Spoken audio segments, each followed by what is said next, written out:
कोई बात नहीं, शुरू करते हैं। सेकेंड शिफ्ट के जून 2024 में जो एग्ज़ाम हुआ था उसके डिस्कशन क्लास को।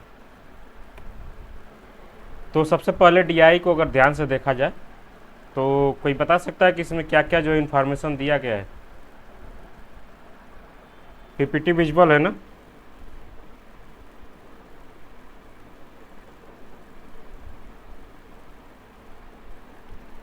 सारी चीज़ें सही हैं, दिखाई दे रहा है सही से? नेटवर्क इशू तो नहीं है?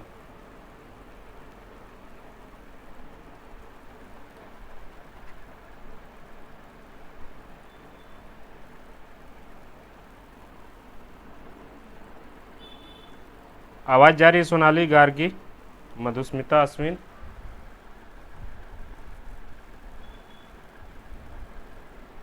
तो बोल क्यों नहीं रहे हैं आप लोग? क्या इन्फॉर्मेशन दिखाई दे रहा है? डीआई में क्या इन्फॉर्मेशन दिखाई दे रहा है? सबसे पहले जो है देखें तो 6 कॉन्टिनेंट दिया हुआ है। Europe, Australia, south America, Africa, north America और एशिया। 6 ही कॉन्टिनेंट है। एक कौन सा कॉन्टिनेंट नहीं दिया हुआ है इसमें?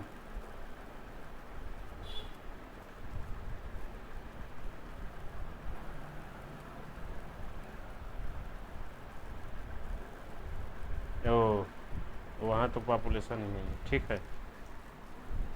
और यहाँ जो है अगर इसको ध्यान से देखा जाए तो बोला गया है कि 2023 में जो है पूरे विश्व की जनसंख्या 800 करोड़ है। उसमें से 10% लोग रोगी हैं। तो 800 करोड़ का 10% जो हम लोग निकाल देंगे तो 80 करोड़ लोग जो है किसी न किसी रोग से ग्रस्त हैं। और उन रोग का जो है प्रतिशत में डिस्ट्रीब्यूशन दिया हुआ है कि 22% लोग जो है वो हृदय रोग से ग्रस्त हैं, 10% लोग जो है एड्स से ग्रस्त हैं, 8% लोग जो है टीबी से रोग से ग्रस्त हैं, यकृत शोथ हेपेटाइटिस से 6% लोग बीमार हैं, 30% लोग जो है किडनी के बीमारी से परेशान हैं, 24% लोग जो है अन्य प्रकार के रोगों में लिप्त हैं, ठीक है। और वही जो है डिस्ट्रीब्यूशन दिया हुआ है नीचे, ये कॉन्टिनेंट वाइज दिया हुआ है कि यूरोप में जो है 10% पेशेंट जो है सभी प्रकार के पेशेंट हैं और 10% लोग जो है वो किडनी पेशेंट हैं। ऑस्ट्रेलिया में जो है 6% लोग समस्त सभी प्रकार के रोगी हैं, 5% लोग जो है किडनी रोगी हैं। तो ये ग्राफ सबको समझ में आ गया? इसमें क्या क्या इन्फॉर्मेशन दिया गया है या किसी को कोई दिक्कत है? ओके, आगे देखेंगे हम लोग। पहला जब क्वेश्चन देखेंगे तो यहाँ पूछा गया कि if the number of kidney patient of South America decrease by 25%, then what is the percentage decrease in the number of kidney patient in the world. ठीक है, बहुत सिंपल क्वेश्चन है। सबसे पहले देख लेंगे कि साउथ अमेरिका, अरे साउथ अमेरिका में जो है कितने किडनी के पेशेंट हैं। सबसे पहले पेशेंट देख लेंगे। हम लोगों ने निकाल लिया था कि 80 करोड़ लोग पेशेंट हैं। 800 करोड़ के जो है 10% लोग जो है पेशेंट हैं, तो 80 करोड़ लोग जो है वो पेशेंट हैं, ठीक है। अब 80 करोड़ में जो है 30% लोग जो है वो किडनी के पेशेंट हैं। हाँ गीतांजलि बताइए।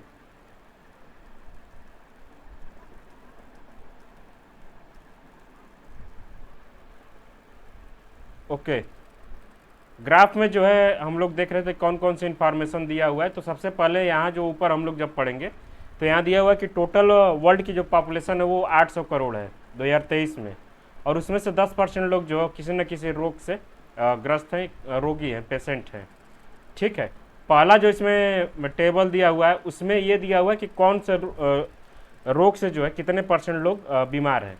जैसे 22% लोग जो है हृदय रोग से बीमार है, 10% लोग एड्स है, 8% लोग जो है टीबी है, 6% लोग हेपेटाइटिस है, किडनी डिजीज जो है 30% है, अदर जो है 24% लोग जो है वो अदर बीमारी से जो है परेशान है, ठीक है। आगे नीचे देखेंगे।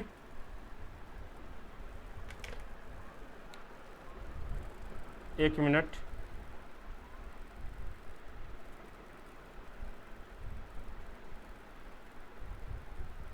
नीचे जब ग्राफ में जब हम लोग देखेंगे तो नीचे दिया हुआ है कि कॉन्टिनेंट में कितने परसेंट लोग जो है वो बीमार हैं। जैसे कि यूरोप में 10% लोग सभी प्रकार के मरीज हैं और 10% जो है किडनी पेशेंट है। ठीक है। ऑस्ट्रेलिया में जो है 6% लोग जो है वो आल पेशेंट हैं और 5% जो है वो किडनी पेशेंट है। इसी तरीके से ये सारा डाटा जो है दिया हुआ है। अब इसी के आधार पे जो है हमको सारे क्वेश्चंस को सॉल्व करना है। अभी क्लियर हो गया गीतांजलि? ओके, आगे जब बढ़ेंगे तो पहला जो क्वेश्चन इसमें पूछा गया, हाँ बताइए।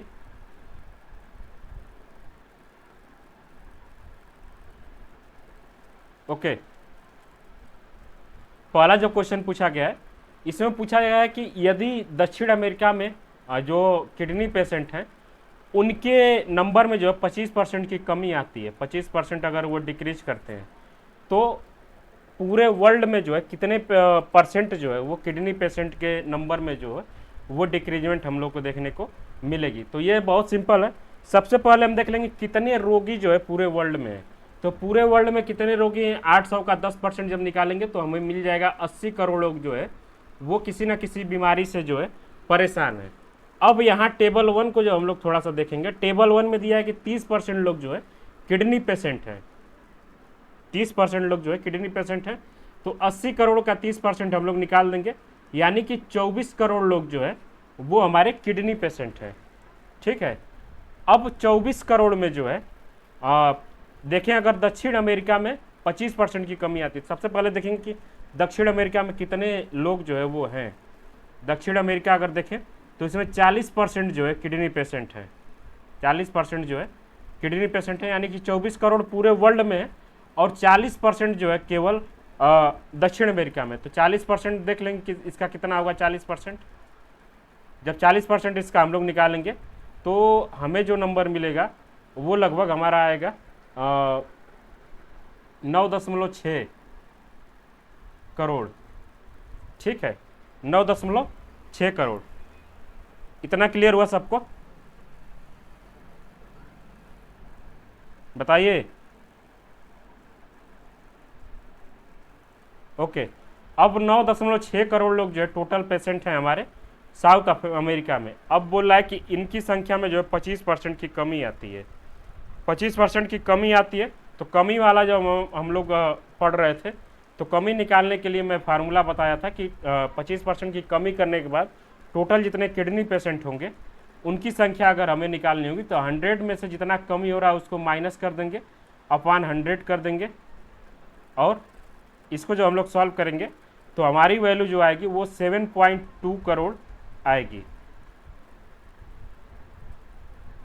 और 25% जब कम हो गए तो 2.4 करोड़ लोग जो है किडनी पेशेंट हमारे साउथ अमेरिका में कम हो जाएंगे। बताइए, इतना क्लियर है?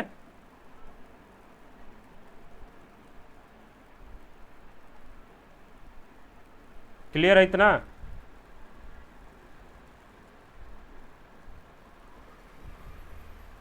अब जो है एक मिनट फिर से देख लेते हैं। हम लोगों ने 9.6 करोड़ निकाला था कि टोटल किडनी पेशेंट है साउथ अमेरिका में। ठीक है। अब हमसे बोला जा रहा है कि 25% की कमी हो रही है। तो कितना कम हो रहा है ये नंबर निकालने के लिए हमारे पास दो तरीका है। एक तो हम लोग 9.6 का जो है 9.6 का 25% निकाल देंगे तो ये जो नंबर आएगा वो 2.4%, 2.4 करोड़, 2.4 करोड़। इतना नंबर जो है हमारे किडनी पेशेंट के नंबर में कमी होगी साउथ अमेरिका में केवल। अब इतना नंबर कम करने के बाद अगर हमसे पूछा जाता कि कितने पेशेंट जो है बचेंगे तो वो बचेंगे 75%। साउथ अमेरिका में 25% कमी होने के बाद जब वो 75% जब हम लोग निकालेंगे तो वो नंबर हमारा हो गएगा 7.2 करोड़। वही बात है, उसको माइनस कर देंगे। ठीक है। अब जो है साउथ अमेरिका में 2.4 करोड़ लोग कम हो जा रहे हैं। टोटल किडनी पेशेंट थे हमारे कितने, 9 टोटल किडनी पेशेंट कितने थे, 80 का निकाला था हम लोगों ने 30%, 24 करोड़। ठीक है। टोटल 24 करोड़ किडनी पेशेंट थे, इसमें से तो 2.4 करोड़ कम हो जा रहे हैं। तो अब देखेंगे कि 2.4 जो है हमारे 24 करोड़ का कितना परसेंट होगा। 2.4 को ऊपर रखेंगे, 24 को नीचे रखेंगे और मल्टीप्लाई कर देंगे 100 से। 24 को जब हम लोग काटेंगे तो ये हमारा जो 10% की कमी हमें दिखने को मिल जाएगी। Option number 3। ठीक है, एक बार जल्दी से रिकैप कर देंगे तो समझिएगा थोड़ा सा। सबसे पहले हमें जो है निकालना था कि टोटल कितने पेशेंट हैं, 80 करोड़ निकला। इसका 30% हम लोगों ने निकाला तो हमारा आया 24 करोड़ जो किडनी पेशेंट है पूरे विश्व में। पूरे विश्व के आधार पर जब हम लोगों ने निकाला कि साउथ अमेरिका में कितने किडनी पेशेंट होंगे तो 24 करोड़ का 40% निकाला, आया 9.6 करोड़। 9.6 करोड़ में बोला है कि 25% की कमी हो रही है, तो टोटल कितने करोड़ की कमी होगी, 2.4 करोड़ की कमी हो रही है। अब ये पूछ रहा है कि साउथ अमेरिका में अगर 25% की कमी हो रही है तो पूरे विश्व में जो है उस नंबर को घटाने के बाद कितने परसेंट जो है किडनी पेशेंट कम होंगे। तो 2.4 करोड़ पूरे विश्व में अगर कम होते हैं तो 24 करोड़ पहले थे और 2.4 करोड़ जो है कम हो गए। तो इसको जब हम लोग इसके सापेक्ष परसेंटेज निकालेंगे तो 10% हमारा जो है ये वैल्यू आएगा। क्लियर है सबको? बताइए जल्दी से। ओके, बहुत अच्छा। गार्गी और सोनाली आप लोगों को, मधुस्मिता, ओके, हाँ बताइए कौन सा है?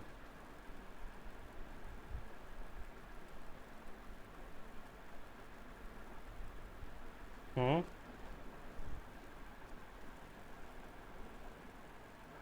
हाँ वही बात हुआ ना।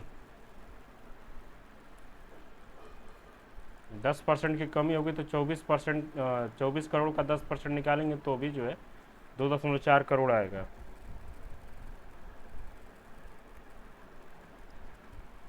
ठीक है, क्या बोल रही सोनाली?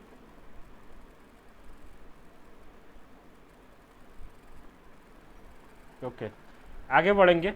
आगे बढ़ेंगे तो यहाँ पूछा जा रहा है कि अफ्रीका में रोगियों की संख्या का एशिया और उत्तरी अमेरिका को मिला के वहाँ के वृक्क जो किडनी पेशेंट हैं उनका अनुपात कितना होगा। सबसे पहले हमें निकालना होगा कि अफ्रीका में कितने रोगी हैं। अफ्रीका के रोगियों की संख्या देखें तो 25% है। 25% टोटल रोगी थे हमारे पास 80 करोड़ पूरे विश्व में। पूरे विश्व में जो 80 करोड़ रोगी थे उसका केवल 25% जो है अफ्रीका में है। तो कितने रोगी जो है अफ्रीका में हो गए, 80 करोड़ का 25% निकाल देंगे तो हमारे जो है 20 करोड़ रोगी जो है केवल अफ्रीका में हो गए। अब देखेंगे कि एशिया और उत्तरी अमेरिका में कितने जो है किडनी पेशेंट हैं।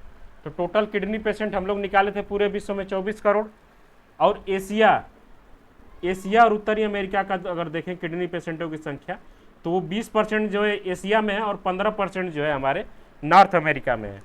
तो दोनों को मिलाएंगे 20 + 15 35% जो है किडनी पेशेंट दोनों को मिला के 24 करोड़ का हम लोग 35% निकाल देंगे। ठीक है, इसको काटना चाहे तो काट सकते हैं, नहीं तो ये नंबर जो आएगा और ये नंबर इसका हम लोगों को अनुपात निकाल देना है। बस simple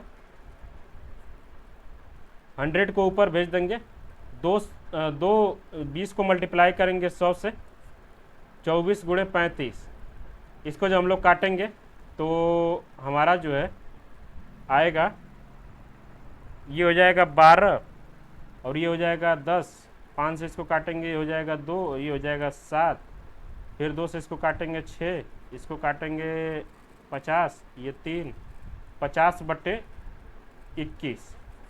option number 4, option number 4 जो है आया। समझ में आया कैसे आया, बताइए। नहीं आया तो जल्दी से एक बार फिर से बताएं।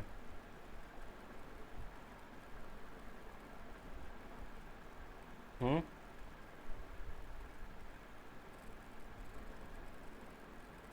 हम्म, हाँ हाँ, ये आउटपुट ये देगा कि कितने पेशेंट जो है ये हम निकाल रहे थे कि किडनी पेशेंट कितने हैं उत्तरी अमेरिका और एशिया का दोनों को मिला के। तो उसी का नंबर हम लोगों ने यहाँ निकाला था कि 24 करोड़ पूरे विश्व में है और उसका 35% जो है इन दोनों कॉन्टिनेंट में मिला के है। तो ये जो हम लोग निकालेंगे तो ये नंबर आएगा हमारा दोनों देशों में दोनों कॉन्टिनेंट में जितने किडनी पेशेंट हैं। अब हमसे क्वेश्चन में पूछा जा रहा है कि अफ्रीका में रोगियों की संख्या का अनुपात एशिया और उत्तरी अमेरिका के किडनी पेशेंटों के अनुपात के साथ जो है अनुपात हमको बताना है। तो किडनी पेशेंट ये हमारे आगे, इसको हम लोग सॉल्व करते, 24 करोड़ को पूरा करते, 35% उसका निकालते, तो हमारी जो वैल्यू आती वो मान लिया कि कुछ भी वैल्यू आती एक्स आती, और हमें जो है यहाँ अफ्रीका में वाई हमारा नंबर आया हुआ है, तो उसी को हम लोग वाई अपान एक्स यानी कि वाई संबंध है एक्स के फॉर्मेट में लिख रहे हैं। तो हमारा ये आंसर जो है आ रहा है 50 संबंधे 21। ठीक है, क्लियर हुआ? ओके, आगे बढ़ेंगे। आगे पूछा जा रहा है कि यदि विश्व में यकृत hepatitis patient in the world increase by 6% and heart disease increase by the 22%, then what will the new ratio of the number hepatitis patient and heart disease patient. इसमें इस ग्राफ का कोई काम नहीं है हमको, ठीक है, इस ग्राफ का कोई काम नहीं है। इसमें जो है इस ग्राफ को देखने का बस इतना देखने का हमारा ज़रूरत है कि हार्ट डिजीज के जो है 22% है और हेपेटाइटिस बी के जो है वो 6% है। ठीक है, न्यू रेशियो पूछा गया तो एक्स से एक्स जो है वो कैंसिल हो जाएगा। जैसे कि देखेंगे कि मान लेंगे कि टोटल हमारे जो पेशेंट होंगे पूरे विश्व में वो 80 करोड़ हैं, लेकिन 80 करोड़ ना मान के हम लोग मान लेंगे कि एक्स जो है मरीज हैं हमारे टोटल पेशेंट हैं जो सभी रोगों से ग्रस्त हैं। तो सबसे पहले एक्स का हम लोग 22% निकालेंगे। ठीक है, अब यहाँ बोल रहा है कि उसके में जो है 22% की ओर वृद्धि हो जा रही है, तो 22% की ओर जब वृद्धि होगी तो 100 + 22/100। ठीक है, इसको हम लोग सॉल्व करेंगे तो जो वैल्यू हमारी आएगी लगभग 22 × 122/100 ये वैल्यू हमारी आई। और 22% वृद्धि के बाद जो है जितने हमारे हार्ट पेशेंट होंगे उनकी। ठीक है, ये समझ में आया?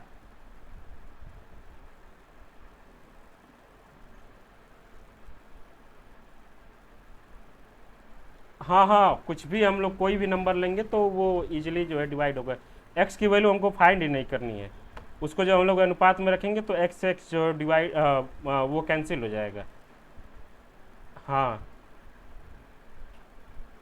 मैं इसलिए बता रहा हूँ कि आप लोग को थोड़ा समझ में आए, नहीं तो बिना एक्स का भी इसको सॉल्व कर सकते हैं। ठीक है, अब ये वाला जो है हम लोग नंबर निकाल लेंगे 6%, जस्ट लाइक वैसे ही एक्स का 6% अपान 100, 100 + 6/100, ये हमारी आ जाएगी x × 6 × 100 × 106/100 × 100। ये हमारी वैल्यू आ गई जितने हमारे हेपेटाइटिस के पेशेंट हैं उनकी नई वाली। ठीक है, अब इनका रेशियो जो हमको निकालना है, यकृत शोध जो ऊपर होगा और हार्ट जो है वो नीचे होगा। तो रेशियो हम लोग निकाल लेंगे जल्दी से। x 106/100 × 100, x 22 122/100 × ठीक है, ये डबल से डबल जो है कैंसिल हो जाएगा, x से x जो है कैंसिल हो जाएगा। अब हमारे पास बचा 6 × 106 और 22 × 122। ठीक है, इसको अगर हम लोग सॉल्व करेंगे तो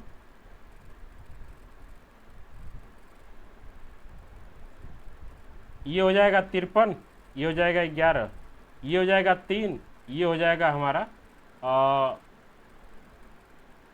6 6 6 6 61, 61 53, 3 × 53/11 × 61। इसको हम लोग मल्टीप्लाई कर देंगे तो ऊपर हो जाएगा 159, नीचे हो जाएगा 66, 11 छक्का 66 और एक जो है 67। कहीं दिख रहा है ऐसा विकल्प? 159/671, ऑप्शन नंबर थर्ड। ठीक है, क्लियर हुआ सबको?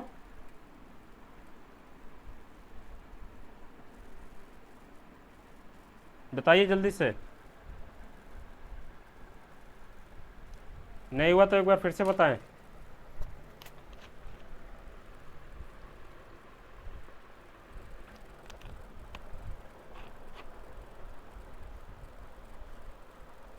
हम्म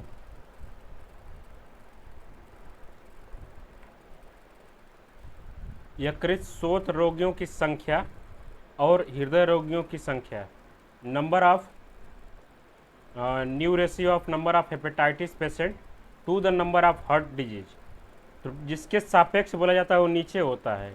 टू के बाद वाली जो वैल्यू होती है वो नीचे होती है, और इसके पहले वाली वैल्यू जो होती है वो ऊपर होती है। ठीक है,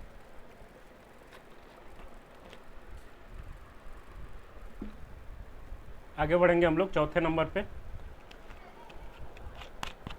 इसमें बोला गया कि the number of kidney patient in Australia is approximately what percentage of the patient of heart disease in the world. Heart disease में देख लेंगे कितने पेशेंट होंगे, 80 करोड़ का निकाल देंगे 22%। ठीक है, 8 दुना के 16, 17.6 करोड़ जो है ये टोटल पेशेंट हो गए हमारे, हृदय रोगी हो गए पूरे विश्व में। ठीक है, 80 करोड़ कैसे निकालना था, 80 करोड़ हम लोगों ने पहले क्वेश्चन में निकाला था, उसका जो है 22% जो है हार्ट पेशेंट हैं। अब पूछ रहा है कि हृदय रोगी ऑस्ट्रेलिया में कितने हैं। हृदय रोगी ऑस्ट्रेलिया में कितने हैं, ऑस्ट्रेलिया में देख लेंगे कितने परसेंट है, 5%। और टोटल हृदय रोगी कितने थे पूरे विश्व में, 24 करोड़। 24 करोड़ का 5% निकाल लेंगे, जब 5% निकालेंगे तो ये आ जाएगा 1.2 करोड़।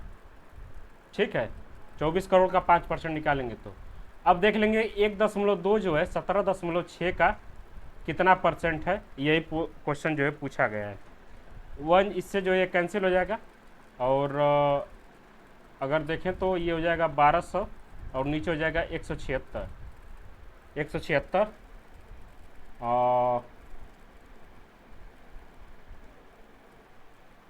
लगभग 6 बार जो है, 6 बार तो भाग चली जाएगी। 176 से जब इसमें हम लोग डिवाइड करेंगे तो 6 36, 6 7 42, 3 45, 6 1 कम 6, 6 4 11। ठीक है, इन दोनों को हम लोग एलिमिनेट कर सकते हैं, 7 बार नहीं जाएगा, 6 बार जाएगा। अब थोड़ा सा और देखना होगा कि कितनी वैल्यू जो है हमारी आएगी। इसके लिए क्योंकि 6.01% एक है, 6.82% एक है, तो जल्दी से इसका भाग दीजिए और बताइए कितना आ रहा है। 1200 में 176 का भाग दीजिए जल्दी से।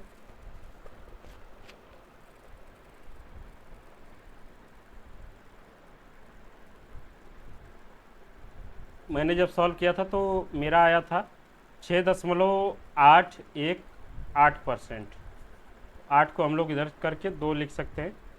ऑप्शन नंबर सेकंड जो इसका सही होगा। आप लोगों में से किसी का आया?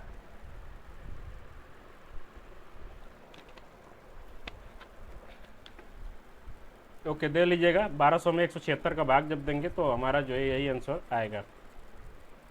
सॉल्व करना था आप लोगों को अच्छे से, लेकिन नहीं, ये कोई बात नहीं, आगे से जो है थोड़ा सा ध्यान देना है। If the number of patient increase by 10% every year in Europe, Europe में जो है कितना 10% की वृद्धि हो रही है, then what is the difference between the number of patient in Europe after 2 year. इस टाइप का क्वेश्चन जो है बताया गया था कि अगर पूछा जाए कि 10% जो है प्रत्येक साल वृद्धि हो रही है, तो इसके लिए हम लोगों ने CI का जो है वो फार्मूला लगाना था, कंपाउंड इंटरेस्ट वाला। सबसे पहले पता करें कितना पेशेंट जो है कितना पेशेंट है यूरोप में। यूरोप में जो 10% पेशेंट है, यानी कि 80 करोड़ का जो है 8%, 10% निकालेंगे तो 8 करोड़ पेशेंट जो है हमारा यूरोप में है 2023 में। अब बोला जा रहा है कि प्रत्येक साल जो है 10% की वृद्धि हो रही है, तो इसके लिए जो है 1 + 10/100 और टाइम का जो है पावर था तो 2 साल है। 8 मल्टीप्लाई बाई इसको जब हम लोग सॉल्व करेंगे तो हो जाएगा 11/10। 2 बार 2 से जो हम लोग बाहर निकालेंगे तो स्क्वायर जब करेंगे तो 11/10 मल्टीप्लाई बाई 11/10, ये हमारा हो जाएगा 121 मल्टीप्लाई बाई 8/100। 8 एकम 8, 8 दूना के 16, और 8 एकम 8 एक 9/10, 9.68 करोड़। इतना समझ में आया कैसे हुआ पेशेंट? 2 साल बढ़ के पेशेंट जो है कितने हो जाएंगे? 9.68 करोड़। बताइए, क्लियर है? ठीक है। अब देखेंगे कि 2023 में दक्षिण अमेरिका में ब्रिक किडनी पेशेंट जो हैं वो कितने हैं। दक्षिण अमेरिका, दक्षिण अमेरिका, दक्षिण अमेरिका यहाँ है साउथ, यहाँ जो है 40% जो है किडनी पेशेंट हैं। तो 24 करोड़ का 40% हम लोग निकाले थे,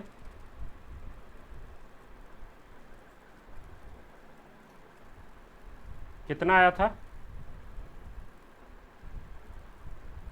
ये हो जाएगा 96, 9.6 करोड़, 9.6 करोड़ जो है यहाँ किडनी पेशेंट है। और यहाँ जो संख्या है वो 9.68 करोड़ है, यानी कि 9 करोड़ 68 लाख, 9 करोड़ 68 लाख। और यहाँ जो है 9 करोड़ 60 लाख पेशेंट जो है, इसको जब हम लोग माइनस करेंगे इसमें से, तो हमारा जो वैल्यू आएगा वो आ जाएगा 8 लाख। Option number 1। ठीक है, ये पांचों ग्राफ जो है हमारा सॉल्व हो गया।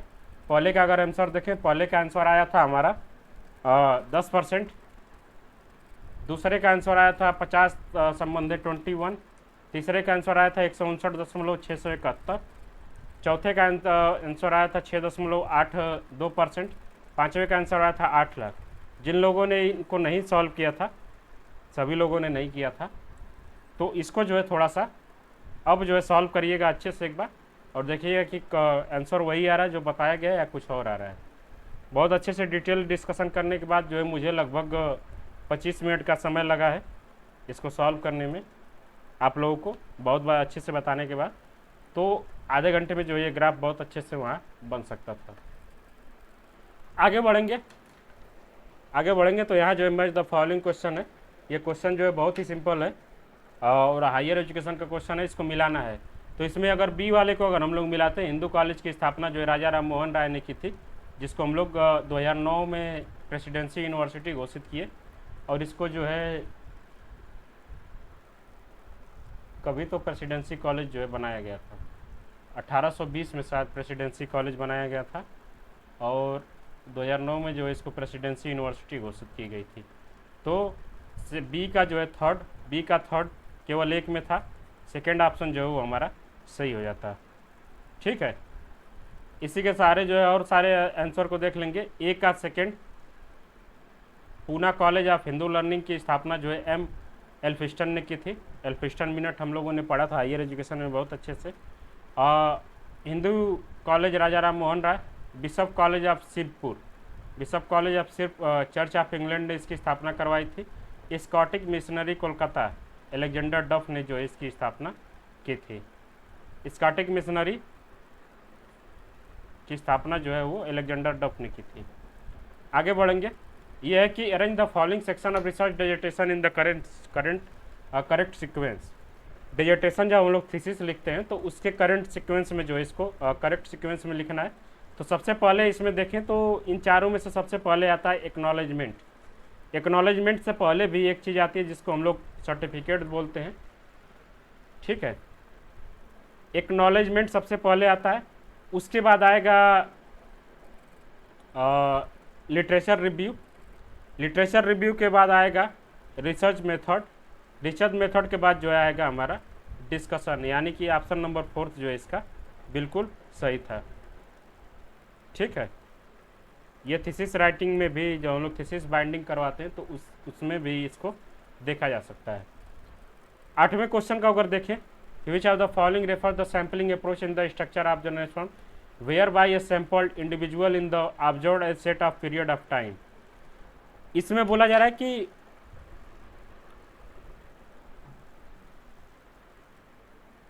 इस टाइप का हम लोग जब सैम्पलिंग जब कब करते हैं, जब हम लोग केस स्टडी करते हैं, किसी केस स्टडी टाइप अप्रोच लेते हैं रिसर्च में, तो इसमें जो है हम अपने सैंपल को एक over a period of time में देखते हैं कि एक सैंपल पकड़ा, उसको जो है हम लोग 1 साल तक जो है वहाँ उसको जो है अपने रिसर्च में जो है वर्क किए, और एक मतलब कि लिमिटेड पीरियड में एथनोग्राफी में भी इसको हम लोग यूज करते हैं। तो इस टाइप की सैम्पलिंग जो होती है उसको हम लोग फोकल सैम्पलिंग बोलते हैं, फोकस सैम्पलिंग, कि एक हमारा जो सैंपल है उसी के ऊपर जो है हम लोग फोकस करते हैं एक लंबे टाइम पीरियड तक। ठीक है, बाकी स्नोबॉल सैम्पलिंग बताएगा कोई? बताइए सोनाली, स्नोबॉल सैम्पलिंग।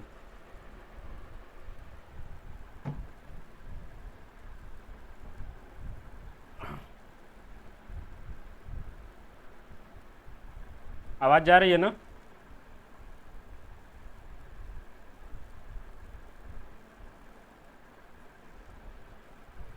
ठीक है, नहीं आता है तो बोल देना है नहीं आ रहा है। स्नोबॉल सैम्पलिंग इसको बोलते हैं, इसको हम लोग साइने साइने प्रतिचयन बोलते हैं, हिमकंदुक या स्नोबॉल प्रतिचयन बोलते हैं।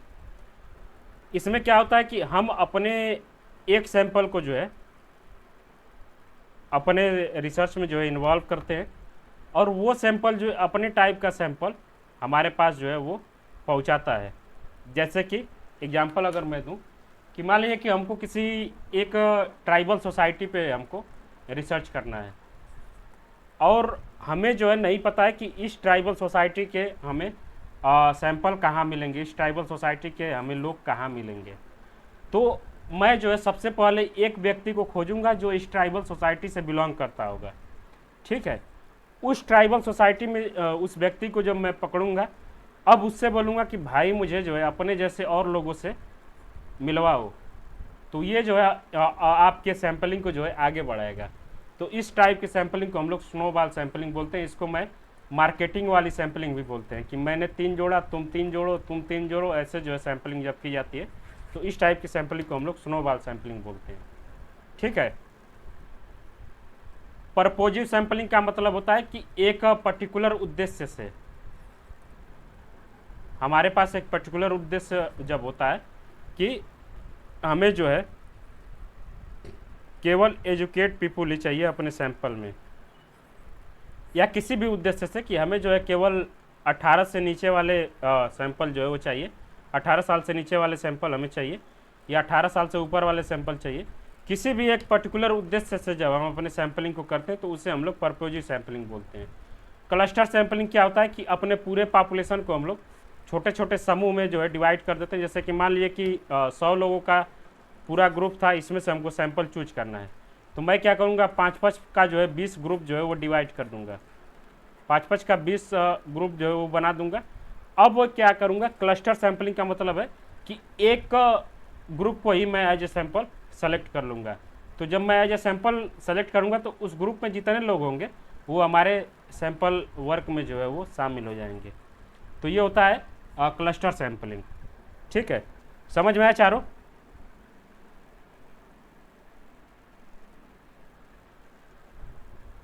समझ में आया? आवाज़ नहीं जा रही है क्या हमारी? कुछ ना कुछ रिएक्शन देते रहिए, नहीं तो ऐसा लगेगा कि केवल मैं ही बोले जा रहा हूँ।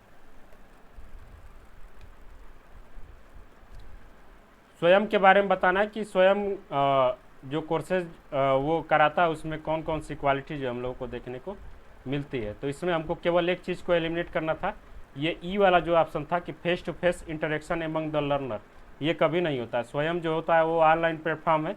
ऑनलाइन प्लेटफॉर्म में क्या होता है कि स्टूडेंट जो एक दूसरे को नहीं जानते हैं, कौन कहाँ से इनरोल है, जैसे कि हम लोग एक दूसरे को अच्छे से नहीं जानते हैं, फेस इंटरेक्शन जो है हमारा नहीं है।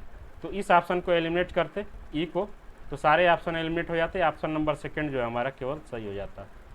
बाकी सारी चीज़ें जो सही है, सेल्फ असेसमेंट टेस्ट जो होता है, वीडियो लेक्चर प्रोवाइड करा जाता है, online discussion forum for clearing the doubt, specially prepared reading material that can be downloaded and printed.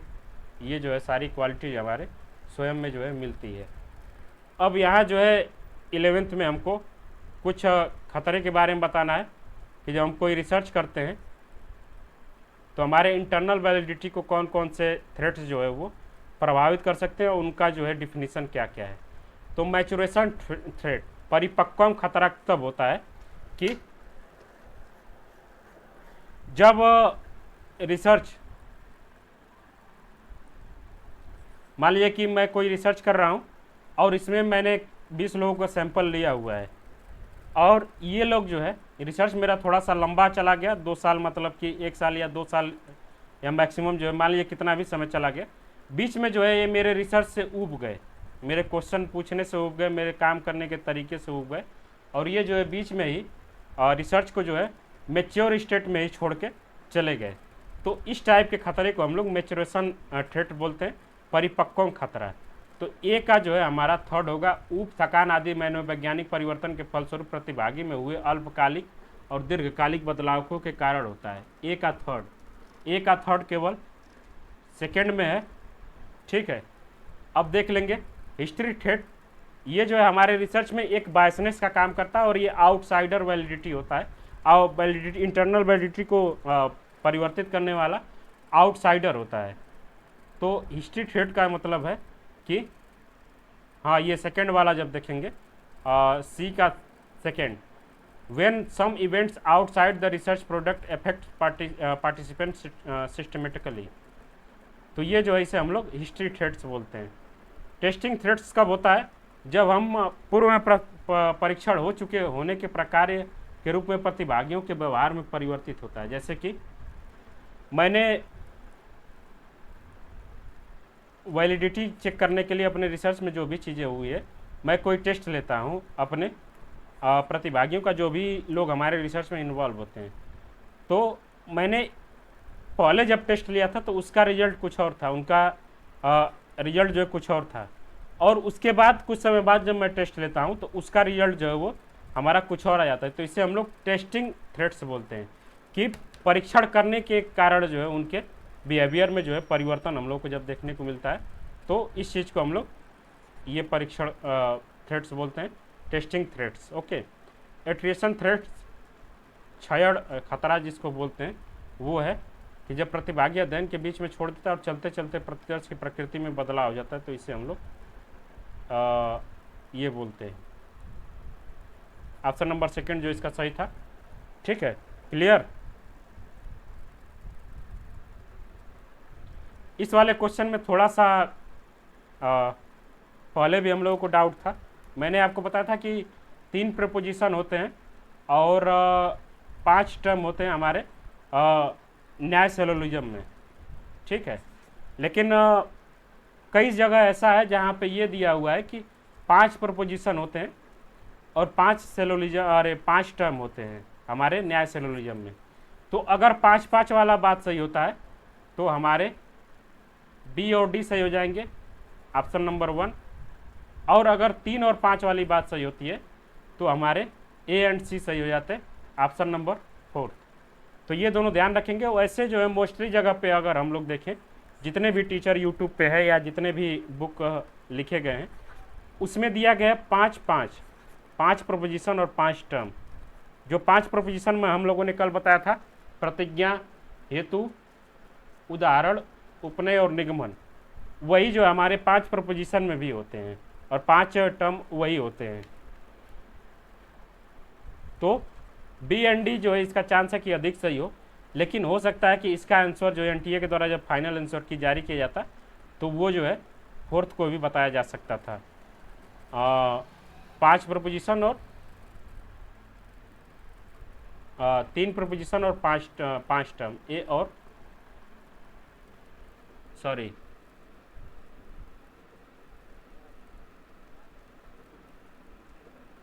ए और डी सॉरी 4th नहीं, 3rd वाला, 3 प्रोपोजिशन और 5 टर्म। इन दोनों में से जो आंसर आता उसको जो है सही माना जाता, लेकिन मोस्टली टीचर जो यूट्यूब पे हैं, जो भी किताबें, उसमें ऑप्शन नंबर 1 को जो है ही सही माना गया कि 5 प्रोपोजिशन और 5 टर्म। 13 नंबर को देखेंगे।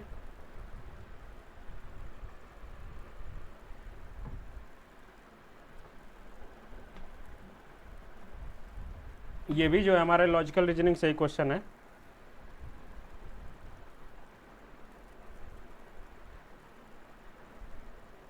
इसमें बोला जा रहा है कि true and false would are attribute of individual proposition. कोई एक इंडिविजुअल प्रोपोजिशन जो होता है वो सही हो सकता है या गलत हो सकता है, वो हमारे एक इंडिविजुअल प्रोपोजिशन पे सही है, तो ये हमें सही लग रहा है।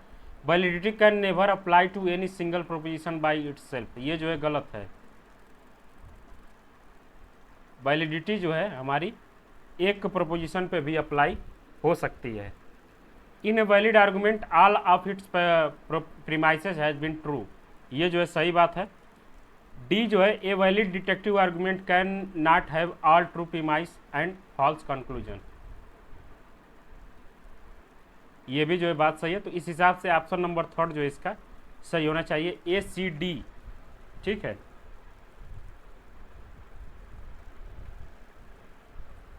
चौदह देखेंगे। विच of the following extremely short live in the sustainable air and water pollutant.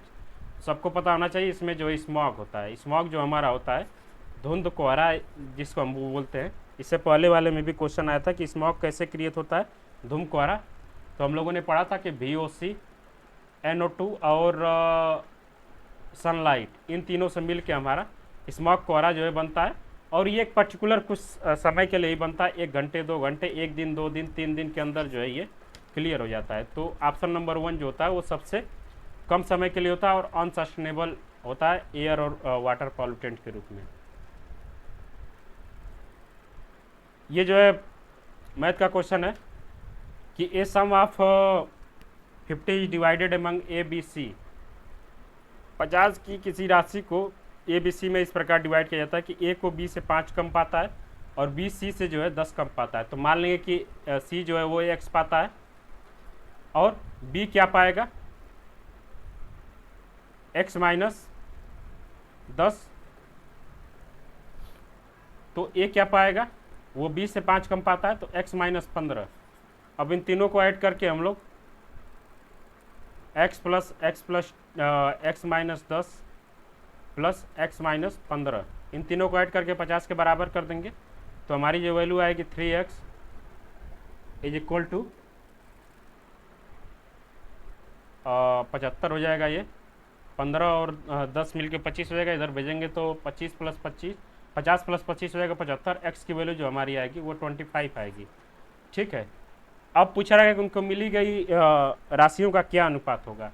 अब C को जो है 25 मिलता है तो B को कितना मिलेगा, 10 कम पा रहा है तो C को मिलेगा, अब B को मिलेगा 15 रुपये और 10 रुपये मिलेगा A को। तो 10 संबंध है 15 संबंध है 25, इसको काट देंगे 5 से, 2 संबंध है 3 संबंध है 5। ऑप्शन नंबर 4 जो है सही है। ठीक है, क्लियर हुआ।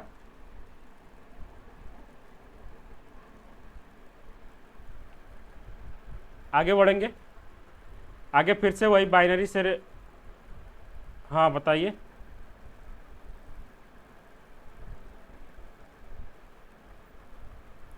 x की वैल्यू निकालने के बाद ये जो हम लोगों ने माना था कि C जो है वो x रुपये पा रहा है, B जो है x माइनस 10 रुपये पा रहा है, A जो है x माइनस 15 रुपये पा रहा है। इसी में जो x की वैल्यू पुटअप कर देंगे तो हमारी ABC की वैल्यू जो है वो मिल जाएगी। A को मिलेगा 10 रुपये, B को मिलेगा 15 रुपये और C को मिलेगा 25 रुपये। इसी को जो हम लोगों ने अनुपात में कन्वर्ट कर दिया। ये भी जो है बहुत सिंपल क्वेश्चन है। पूछा जा रहा है कि इफ़ आधार m संख्या पद्धति में L से इससे जो है आधार 10 संख्या पद्धति में रूपांतरित किया जाए तो A से D के सही आरोही क्रम में चिन्हित कीजिए। ये बहुत टेक्निकल क्वेश्चन अगर माना जा सकता है, जिसको कल में जो फार्मूला जो बताया था वो नहीं मालूम होगा तो इसको जो है सॉल्व करना बहुत मुश्किल हो जाएगा। ठीक है, तो सबसे पहले क्या करेंगे, इसको चेंज करेंगे।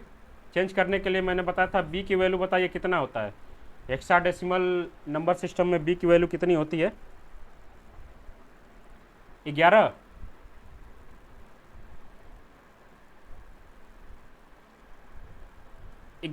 और ये 8 है, 16 के पावर 0 प्लस 16 के पावर 1, 16 के पावर 0 की वैल्यू हो जाएगी 1, 11, और ये हो जाएगा 16 के पावर 1, 16 बटे 8 छक्का 48, 16 पच्चे 80, 8 छक्का 48, 8 एक कम 8, 4 12, 16 बटे 128। इसको जो हम लोग कन्वर्ट करेंगे हेक्साडेसिमल में तो ये आएगा 139।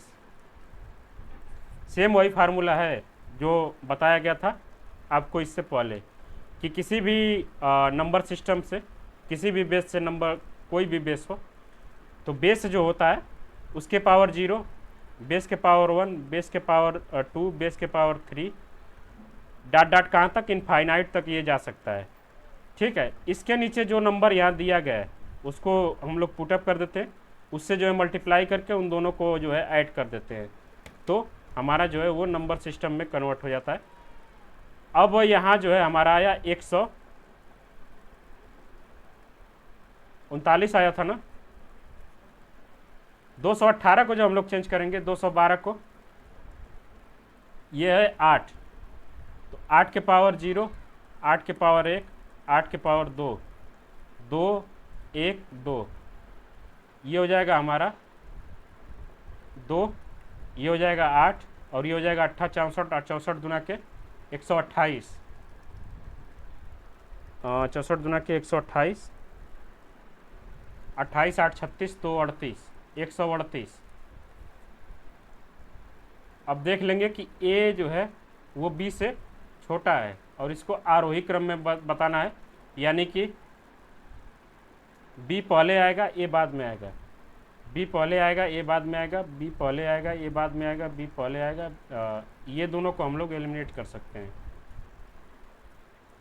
आगे बढ़ेंगे, इसको चेंज करेंगे, 260 है, इसको, इसका बेस जो है 7 है, 260 का बेस 7 है, तो फिर से वही 7 के पावर 0, 7 के पावर 1, 7 के पावर 2, 0 6 2, ये हो जाएगा 0, ये हो जाएगा 7 एक कम 7, 7 छक 42, और 7 7 49 दुना के, 49 दुना के कितना होगा 98,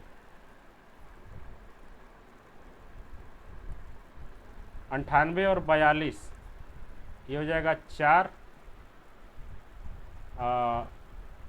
सॉरी ये हो जाएगा 10, ये हो जाएगा 9 4 13 40, 100 आया 39, 138, 140।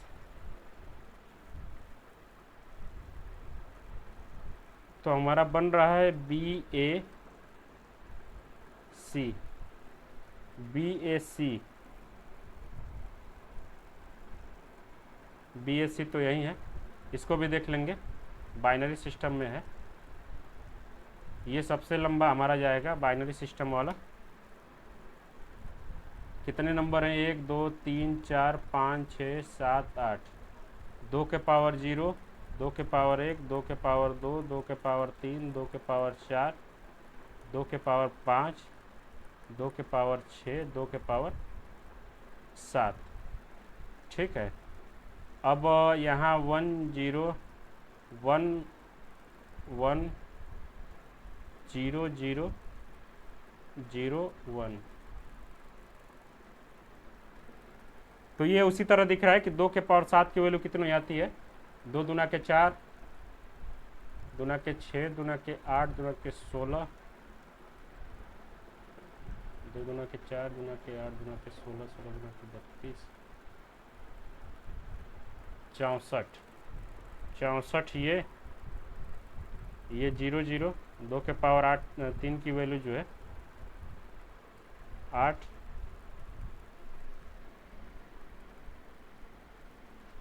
2 दुना के 4, दुना के 8, दुना के 16, 16 दुना के 32, दुना के 64, दुना के 128, 128 होता है, सॉरी 8, 2 दुना के 4 और 1,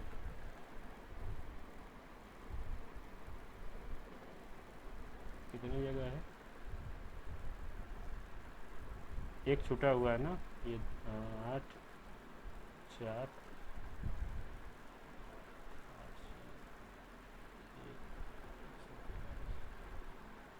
28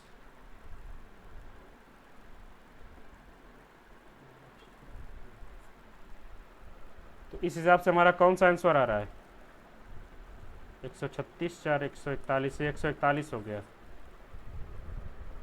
ऑप्शन नंबर 1। ये समझ में आया क्या सबको?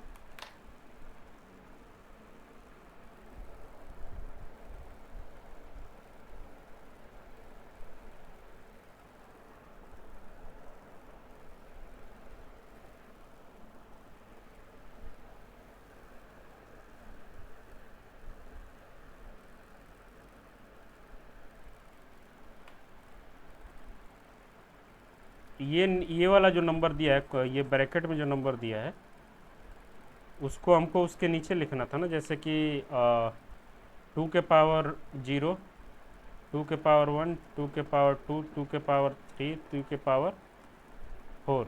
अब वो ब्रैकेट वाला जो नंबर था, उसको जब हम लोग इसके नीचे लिखेंगे तो कुछ ऐसा नंबर था, मान लीजिए कोई भी नंबर रहा हो, तो इसकी कोई भी वैल्यू हो, अगर नीचे 0 है तो 0 से जब मल्टीप्लाई करेंगे तो 0 ही हो जाएगा।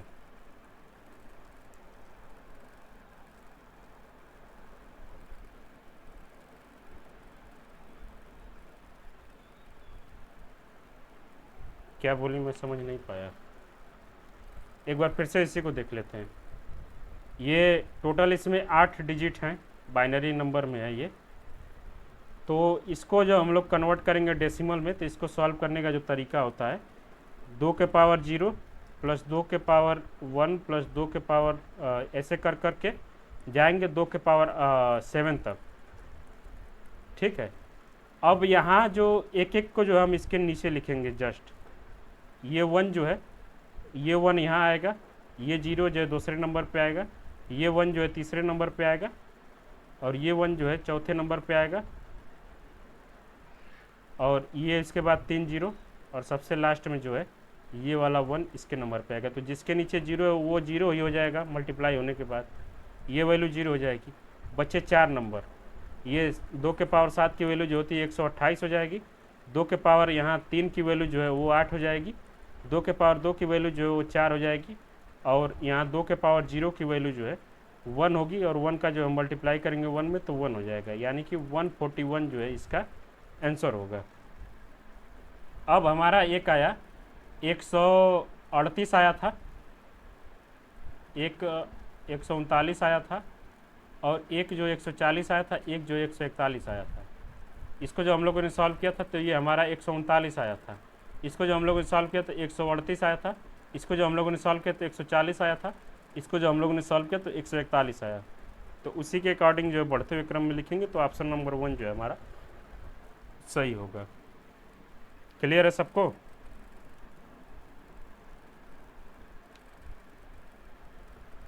आगे बढ़ेंगे। शोध सिंधु के बारे में पूछा गया है। Which of the digital platform ministry of education has been formed by the merging 3 consortia initiative mainly UGC infonet, digital library, consortium, L list, और इनको मिला के जो है कल ही हम लोगों ने पढ़ा था ई शोध सिंधु के बारे में, कि ये जो है यूनिवर्सिटीज़ को जो है क्या नाम है, मटेरियल जो है एक्सेस करने की सुविधा जो है ये प्रोवाइड कराते हैं। तो इसका आंसर जो है सेकंड होगा ई शोध सिंधु। ई विद्वान के बारे में हम लोगों ने पढ़ा ही है, शोध सिद्धू के बारे में पढ़ा ही है, शोध गंगा के बारे में जानते ही है। शोध सिद्धू क्या शुद्धि क्या था कि ये जो है प्लेगरिज्म चेक करने के लिए है। ई विद्वान जो है हमारे भारत में जितने भी विद्वान हैं, चाहे प्रोफेसर हो, साइंटिस्ट हो या रिसर्च स्कॉलर हो, इनके बारे में जो है बायोडाटा हमको यहाँ मिलेगा। ई शोध सिंधु जो होता है ये यूनिवर्सिटी या प्राइवेट यूनिवर्सिटी या कोई भी यूनिवर्सिटी हो, गवर्नमेंट जो है इनको डिजिटल एक्सेस प्रोवाइड कराती है सारे प्रकार के नॉलेजेबल चीज़ों की। शोध गंगा जो है वो शोध गंगोत्री और शोध गंगा दोनों एक टाइप के हैं। यहाँ जो है हमें रिसर्च और थीसिस वगैरह जो है हमको शोध गंगा पे देखने को मिलता है।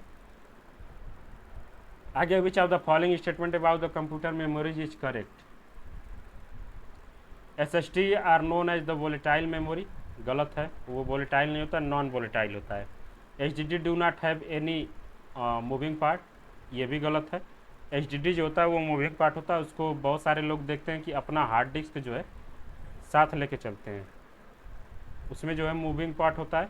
Computer usually have more primary memory than secondary memory, ये भी जो है गलत है। सेकेंडरी मेमोरी जो है ज़्यादा होती है, प्राइमरी मेमोरी जो है वो कम होती है। HDD में एक्सपीरियंस है हेड क्रैश, ये हो सकता है कि HDD जो है हमारा अचानक से क्रैश हो जाए, उसमें जो भी डाटा हमारा है वो फॉर्मेट हो जाए। आगे बढ़ेंगे। Which of the following statement logically equivalent the statement no cats are non feline. No cats are non feline, इसका मतलब कि जो भी कैट्स हैं वो फेनाइन है। तो कैट जो है फेनाइन के अंदर आएंगी। अब देख लेंगे कि इसमें जो है कौन सा हमारा बनेगा। नो फेनाइन्स आर कैट, ये कभी नहीं होगा, इसका इस टाइप का डायग्राम बनेगा। ऑन नॉन कैट्स आर फेनाइन, ये गलत है कि जो इसका भी डायग्राम इसी के जैसे बनेगा। इसके बाद ऑल फेनाइन्स आर कैट, ये जब बनेगा तो ये कैट बाहर हो जाएगा, फेनाइन्स जो है अंदर हो जाएगा। तो और ये जब बनाएंगे ऑल कैट्स आर फेनाइन, इसमें जो है फेनाइन्स बाहर होगा, कैट जो है अंदर होगा। तो इस हिसाब से ऑप्शन नंबर 3 जो है इसका हमारा आंसर सही होगा। 2 तो बिल्कुल नहीं होगा, इन दोनों में थोड़ा सा डाउट होना चाहिए कि no cats are non feline, इसका मतलब है कि कोई भी कैट ऐसी है नहीं है जो बिडाल नहीं है, गैर बिडाल नहीं है, यानी कि सारी बिल्लियाँ जो है वो बिडाल हैं। तो बिडाल बाहर हो जाएगा, कैट जो है अंदर हो जाएगा, ये थोड़ा सा ध्यान देना है। फिनाइन बाहर और कैट जो है अंदर। अब ये वाला जब हम लोग बनाएंगे फोर्थ वाला, तो इसमें क्या है कि कैट बाहर हो जाएगा और फेनाइन जो है अंदर हो जाएगा। इसका मतलब ये है कि सारे बिडाल जो है वो बिल्लियाँ हैं, ये इसका गलत। ठीक है, ऑप्शन नंबर 3 इसका सही होगा, all cats are feline. Equivalent check करने के लिए सबसे बढ़िया तरीका होता है वेन डायग्राम बनाना। वेन डायग्राम बनाना थोड़ा सा हमें, अगर आप लोगों को नहीं पता है तो आना चाहिए। आगे कि I believe I will do well in the class, Ram declare his brother, I received a perfect score on the verbal part of SAT set, I had always explain in my literature class. ये बहुत simple question है कि option number 3 जो इसका है कि high steam in the literature, high self efficacy in the literature, इसका जो ये वाला ऑप्शन जो है वो सही है कि लिटरेचर में जो उसकी अपनी हाई सेल्फ एफिकेसी जो है वो बहुत ज़्यादा हाई है। 21 देखेंगे। 21 बहुत सिंपल है, इस पर हम लोगों ने कल ही डिस्कस किया था। तो बताइए कौन सी बुक ऐसी है जिसका संबंध मैथमेटिक्स से है।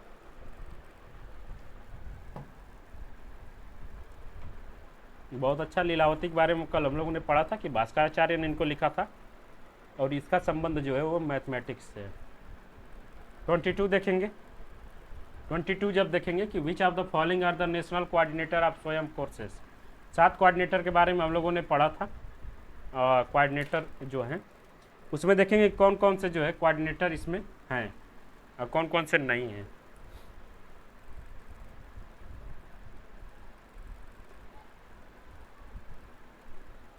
अगर ध्यान से देखें तो इसमें जो डी वाला ऑप्शन है, block institute of teacher education, ऐसा कोऑर्डिनेटर हमको कहीं नहीं देखा है। एक बार आप लोग कंफर्म कर लीजिएगा। ऑप्शन नंबर 4 जो इसका सही होगा, ABCE, ये चारों कोऑर्डिनेटर जो है हमारे स्वयं में है। लेकिन ये 4th वाला जो ऑप्शन है, block institute of teacher education, BITE, ये नहीं है स्वयं में। Identify scales and the measurement which allow the ranking of observation, ये सिंपल है, बहुत ज़्यादा सिंपल है। और इस पर हम लोगों ने बात भी किया था कि nominal, ordinal, interval, ratio scale. हम बोले थे कि एक सिंपल टू कॉम्प्लेक्स होते जाते हैं। पिछले वाले की जो क्वालिटी वो अगले वाले में पाई जाती है, लेकिन अगले वाले की क्वालिटी जो पिछले वाले में नहीं पाई जाती है। नॉमिनल के बाद ऑर्डिनल आता है, उसके बाद इंटरवल आता है, सबसे लास्ट में जो रेशियो स्केल आता है। तो ऑर्डिनल से जब हम लोग स्केलिंग शुरू करते हैं तो इससे आगे वाले स्केल्स में हमको रैंकिंग देखने को मिलती है, रैंकिंग देखने को मिलती है। लेकिन नॉमिनल स्केल में जो हमको रैंकिंग देखने को नहीं मिलती है। तो ये को हम लोग एलिमिनेट कर देंगे, 2 ऑप्शन एलिमिनेट। और ये आज का तीनों ऑप्शन जो है सही होगा, इंटरवल, ऑर्डिनल और रेशियो। इन तीनों स्केल में जो हमको ये रैंकिंग देखने को मिलती है। बताइए, याद आ रहा है कुछ ऐसा कि मैंने बताया था कि ये जो है सिंपल टू कॉम्प्लेक्स होते जाते हैं। नॉमिनल सबसे पहले आता है, उसके बाद ऑर्डिनल आता है। नॉमिनल की सारी चीज़ें जो है ऑर्डिनल में पाई जाएंगी, लेकिन ऑर्डिनल की चीज़ें जो है नॉमिनल में नहीं पाई जाएंगी। उसी तरीके से ऑर्डिनल की सारी चीज़ें इंटरवल में पाई जा सकती हैं, इंटरवल की सारी चीज़ें जो है रेशियो में पाई जा सकती हैं, लेकिन ये सिंपल टू कॉम्प्लेक्स होते जाते हैं।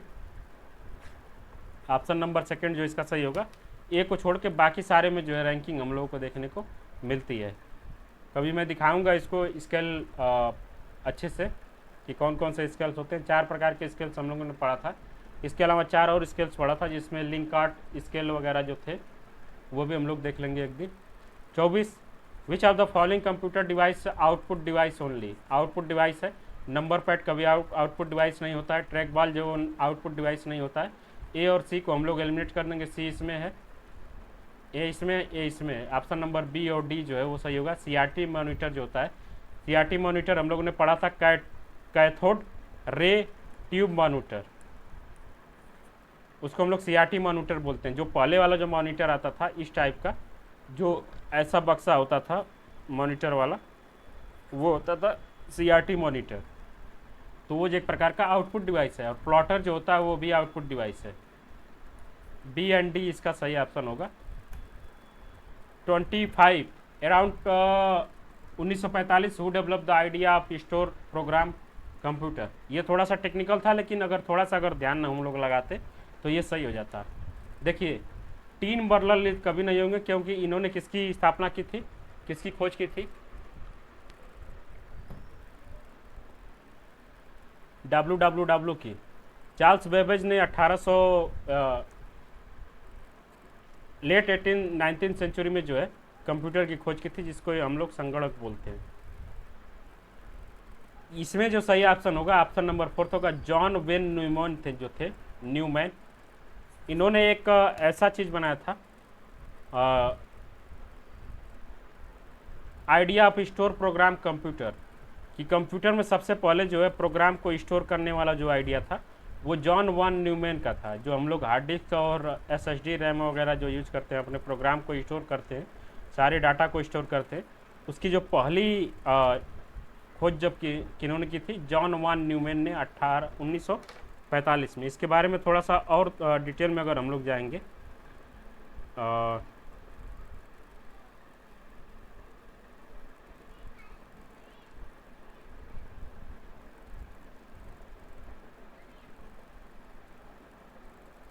ओके, कुछ और ज़्यादा खास जानकारी नहीं है, एक प्रकार के ये मैथमेटिशियन थे, बस यही जो है हमको थोड़ा सा जान लेना था।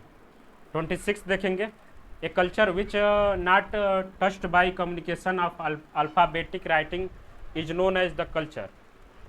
बहुत सिंपल है, जहाँ पे अल्फ़ाबेटिक लिखने की जो प्रक्रिया जो है नहीं पाई जाती है,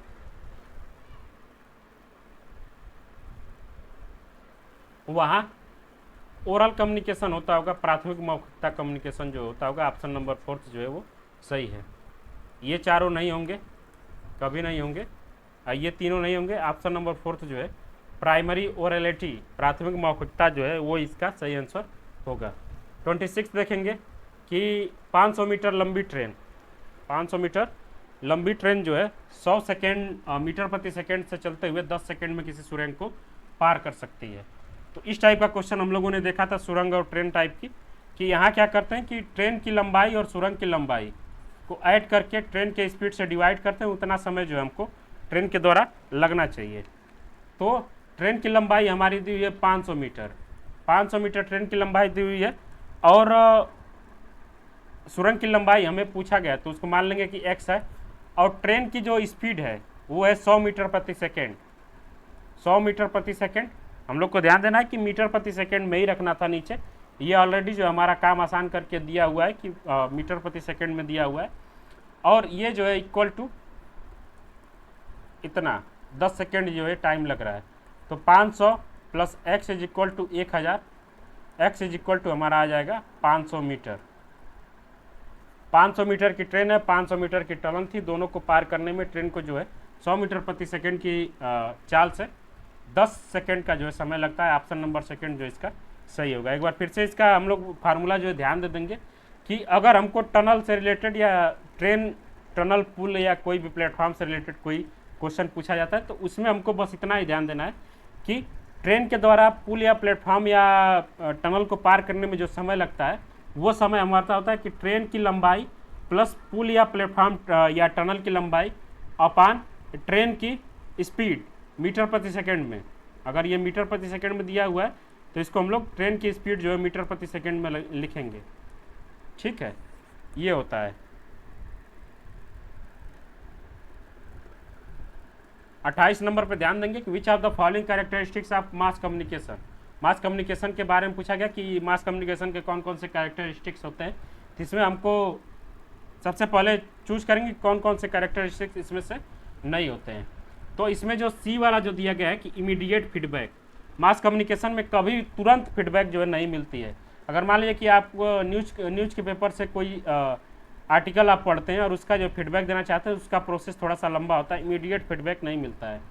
तो मास कम्युनिकेशन में इमीडिएट फीडबैक कभी नहीं हो सकता है। सी को अगर हम लोग एलिमिनेट करते हैं तो हमारा 3 ऑप्शन वैसे ही एलिमिनेट हो गया, ऑप्शन नंबर 4 जो है हमारा सही हो जाएगा। और इसमें अगर देखें कि होमोजीनियस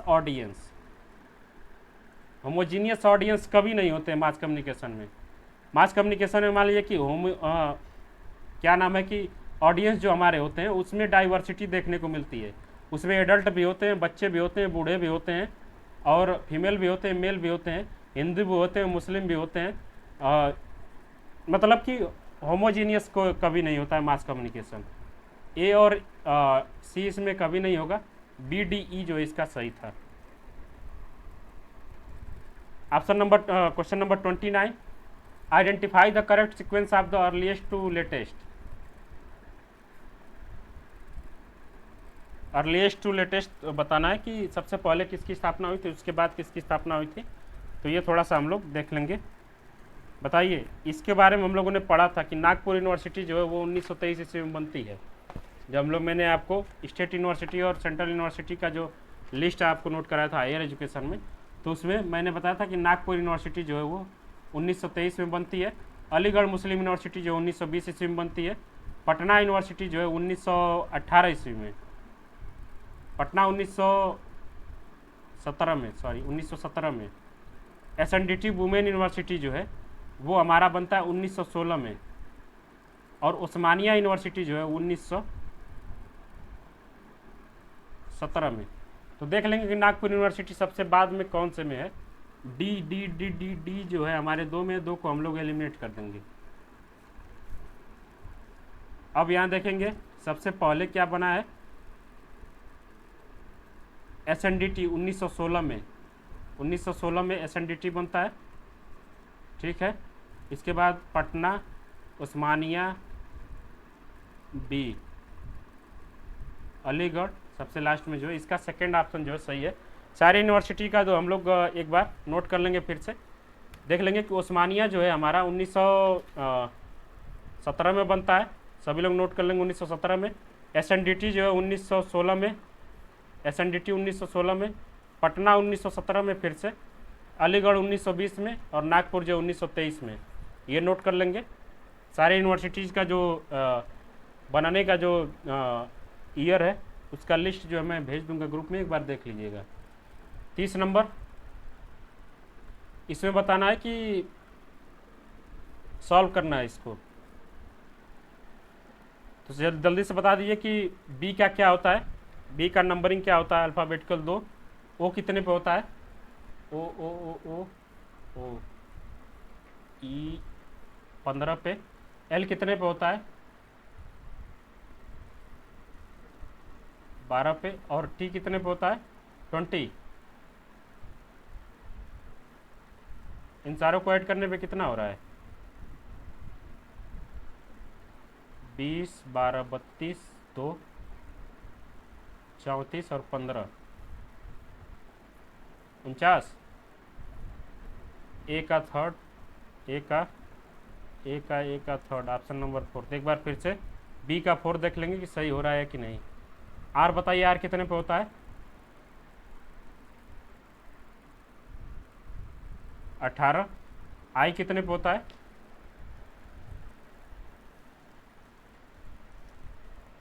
एन 14। जी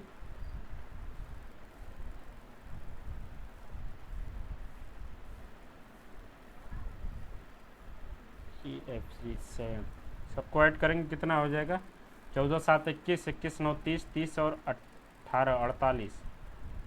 बी का 4 सही है, बाकी सब भी सही होगा। ऑप्शन नंबर 4 सबको बस नंबरिंग करके हमको ऐड कर देना था। बहुत सिंपल जो है ये लॉजिकल ये रीजनिंग जो है पूछा गया था। HTTP ए का थर्ड से जब हम लोग मैच करेंगे, send TCP IP packets to web server, ठीक है। ए का थर्ड केवल एक ऑप्शन में था, ऑप्शन नंबर 4 में। ए का थर्ड, बी का सेकेंड, सी का 1 और डी का जो है 4 होगा। ये सारी चीज़ें जो है बताई गई थी आपको, जो PDF भेजा गया था उसमें सारा दिया हुआ है। 32 नंबर फिर से देख लेंगे। ये average to following fraction increasing order में करना है, इंक्रीजिंग ऑर्डर में करना है, फिर से वही कर लेंगे। बताइए जल्दी से।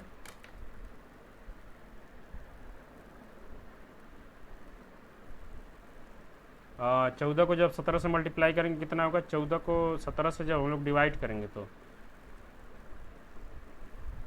हमारा आएगा 0.823। 11 को जब हम लोग डिवाइड करेंगे 13 से तो आएगा 0.846। 7 को जब हम लोग डिवाइड करेंगे 9 से तो हमारा आएगा 0.777। 16 को जब हम लोग डिवाइड करेंगे 19 से तो हमारा आएगा 0.842। तो सबसे छोटा ये है, सबसे छोटा सी है, सबसे छोटा सी 2 में है, 2 को एलिमिनेट कर देंगे हम लोग। सी के बाद जो है उससे छोटा जो है ए है, सी के बाद ए, सी के बाद ए, दोनों में है, ठीक है। इसके बाद देखेंगे कि डी और बी, डी में डी छोटा है, बी जो है बड़ा है, तो डी पहले आएगा, बी जो है बाद में आएगा। ऑप्शन नंबर सेकंड जो इसका सही होगा। तो इस टाइप का अगर क्वेश्चन पूछा जाता है फ्रैक्शन को इंक्रीजिंग या डिक्रीजिंग ऑर्डर में लगाना हो तो हम क्या करेंगे, उसको जो है डेसिमल में कन्वर्ट करके देख लेंगे कौन छोटा कौन बड़ा है।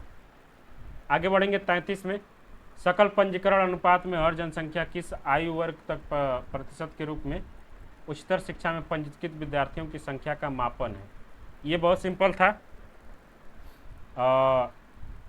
5 + 3 + 3 + 4 3 3 6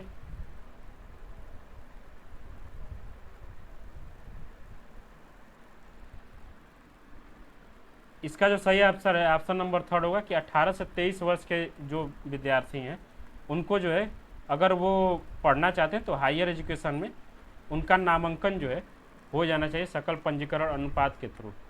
तो ये जो है सकल पंजीकरण अनुपात में जो है जो जनसंख्या 18 से 23 वर्ष के बीच में है वो उनको एम रखा गया है कि वो जो है अपने हायर एजुकेशन में अगर वो पढ़ना चाहते हैं तो हायर एजुकेशन में इनरोल हो जाए इस एज के बीच में, 18 से 23 साल के बीच।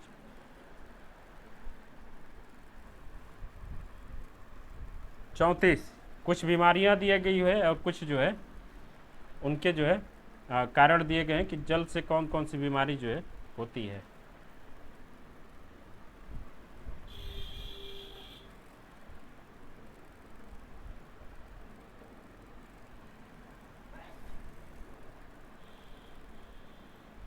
जल जनित बीमारियां, इसको अगर देखें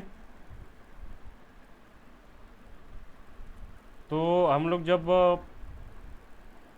ए का थर्ड से अगर मैच कर देते हैं, जल जनित बीमारियों में प्रदूषित जल के अंतर्ग्रहण के कारण जो है जब हम लोग प्रदूषित जल पीते हैं उससे जो है टाइफाइड होता है। ए का थर्ड जो है केवल 2 में है।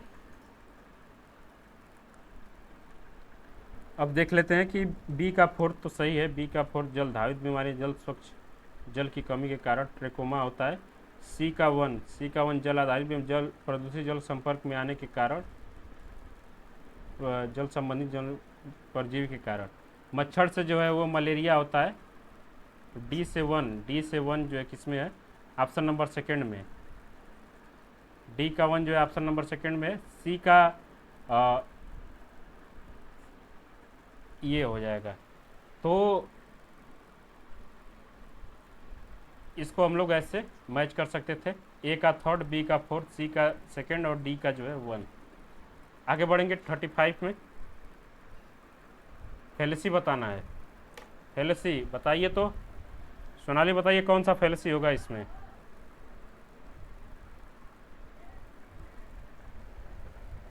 तरुण can not be guilty of murder since there no way Tarun could kill someone. Hasty generalization कभी नहीं होगा, वो जनरलाइजेशन किया ही नहीं जा रहा है इसमें।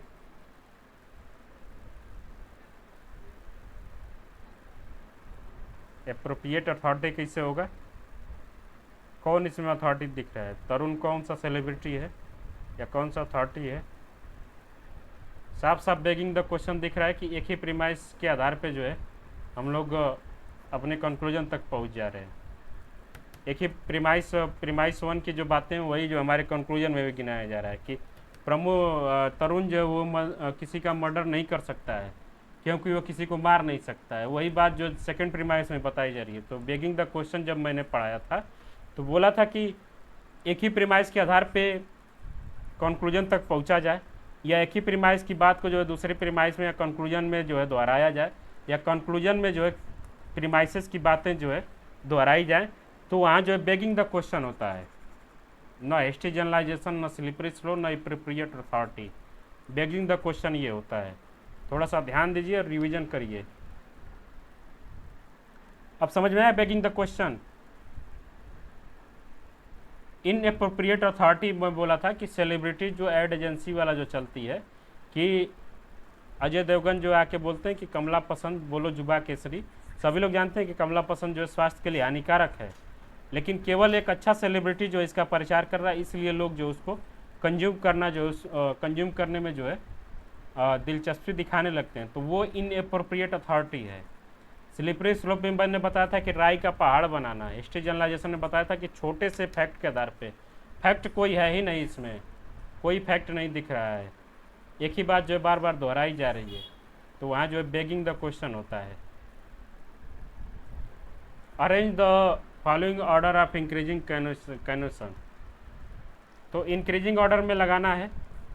इंक्रीजिंग ऑर्डर में एक चीज़ हम लोग को थोड़ा सा ध्यान देना है कि इंक्रीजिंग ऑर्डर में सबसे पहले जो है जो सबसे बड़ा ग्रुप होगा वो आएगा। तो पशु जो है सबसे बड़ा है। पशु के अंदर जो है आते हैं घरेलू पशु, घरेलू पशु के अंदर आते हैं भार ढोने वाले पशु, और उसके अंदर आएंगे घोड़ा। तो इंक्रीजिंग ऑर्डर इस तरीके से होगा, पशु, पशु के बाद घरेलू पशु, और उसके बाद जो है भार ढोने वाले पशु, घोड़ा सबसे लास्ट में। तो बी सबसे पहले और सी सबसे लास्ट में, बी सबसे पहले और सी सबसे लास्ट में। ऑप्शन नंबर थर्ड जो इसका सही होगा।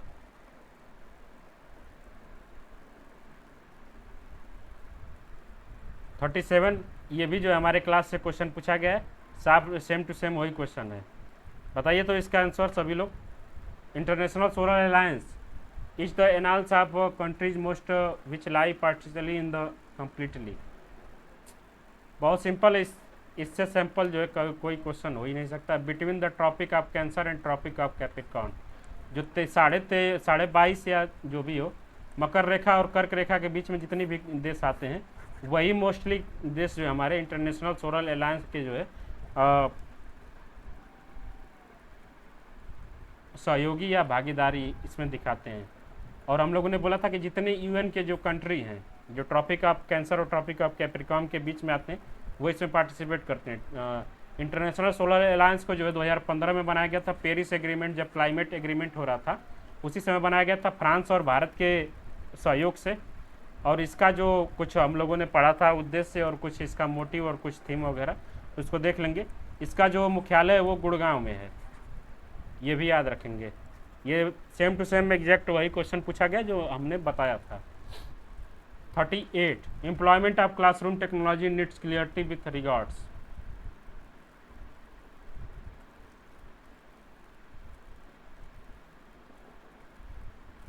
कक्षा प्रौद्योगिकी के प्रयोग में निम्नलिखित में किस हेतु स्पष्टता की आवश्यकता होती है?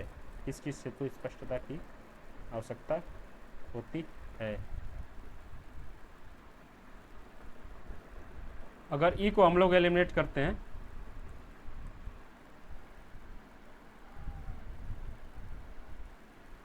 अनुदेशन संते introduction message course objective clear है, टेक्नोलॉजिकल समस्याएं ये भी क्लियर है, विफलताओं का अनुभव। डी और ई को हम लोग एलिमिनेट कर सकते हैं, इन दोनों की जो है ज़रूरत नहीं होती है। ए बी सी जो इसका सही ऑप्शन होगा ऑप्शन नंबर 1, ठीक है।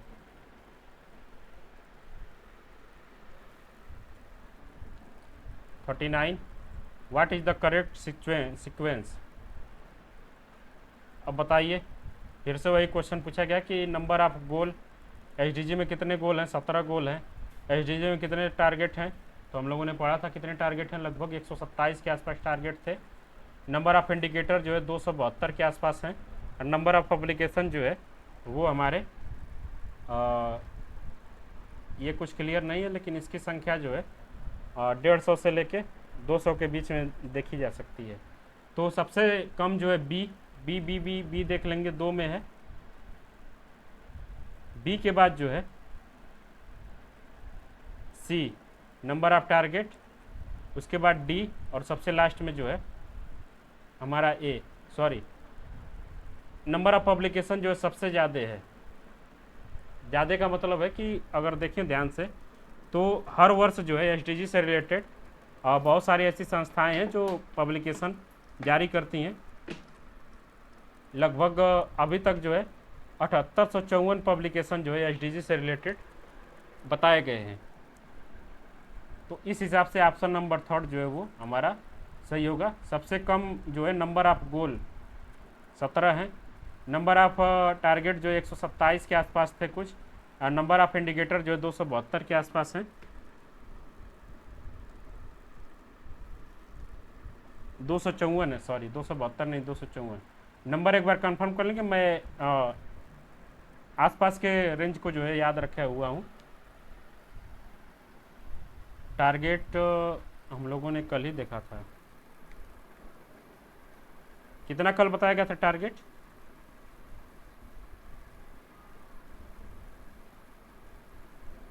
किसी को याद है? कल के पेपर में आया था 127 ही था क्या, शायद 117 या 127 था।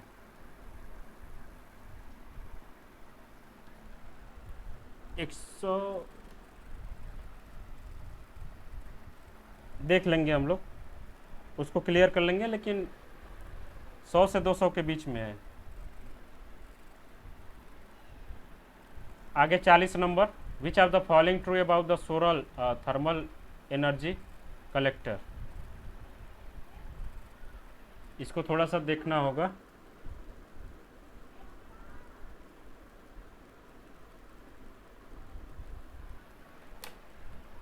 आप लोग भी इसको देखिए, बताइए कौन सा इसका सही आंसर है। सभी लोग आंसर देंगे तो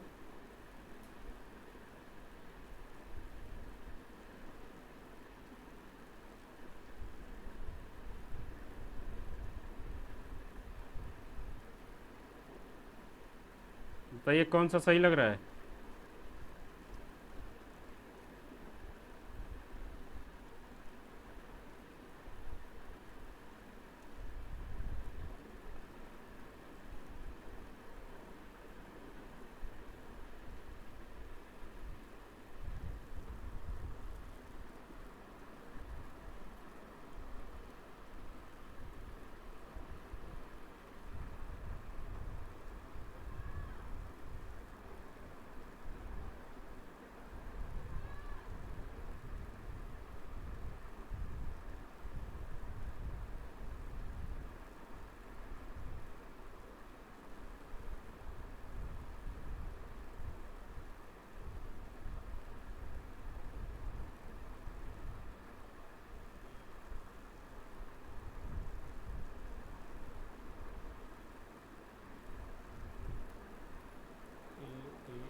is collector example of STC। इसको हम लोग बाद में देख लेंगे, थोड़ा सा इसको अच्छे से देखना होगा कि क्या इसमें कौन कौन से स्टेटमेंट जो सही है, कौन कौन से गलत हैं। याद रखेंगे सभी लोग, स्क्रीनशॉट ले लीजिए एक।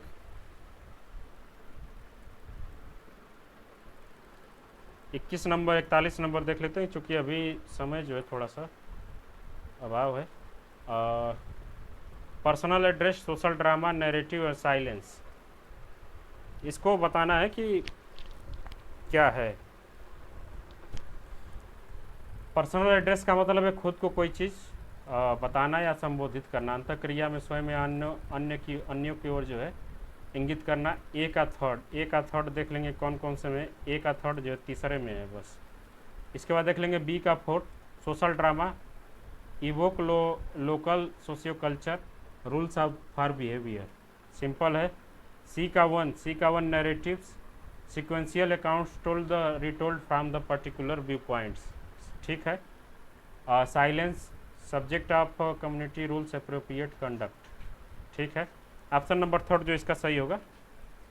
42 का देखेंगे, 42 जब देखेंगे इसका जो है a man purchase an item at 4/5 of its selling price x and sold in the 5% more than x, he's gain 25%। देख लेंगे कि मान लीजिए कि उसका सेलिंग प्राइस जो है वो 100 रुपये है, 100 का 4/5 पे जो है वो ख़रीदता है, यानी कि 80 रुपये में ख़रीदता है, 80 रुपये में ख़रीदता है। And sold it at 5% more than आप एक्स के अगर 5% ज़्यादा बेचता है तो 105 रुपये में बेचेगा, ही गेन 25%। 25% खरीदा था 80 रुपये में, बेच रहा है 105 रुपये में, 25 रुपये का जो तो प्रॉफिट हो रहा है उसको, और लेकिन ये 25% इक्वल नहीं होगा, उससे ज़्यादा होगा। 250/24 25/200, ये जो है हमारा गलत हो जाएगा, ए 2 में गलत हो जाएगा। इसके बाद a dealer process of selling the good cost price but use a weight 900 gram at the weight of इतना गेन, सिंपल है। 100 ग्राम का उसको प्रॉफिट हो रहा है।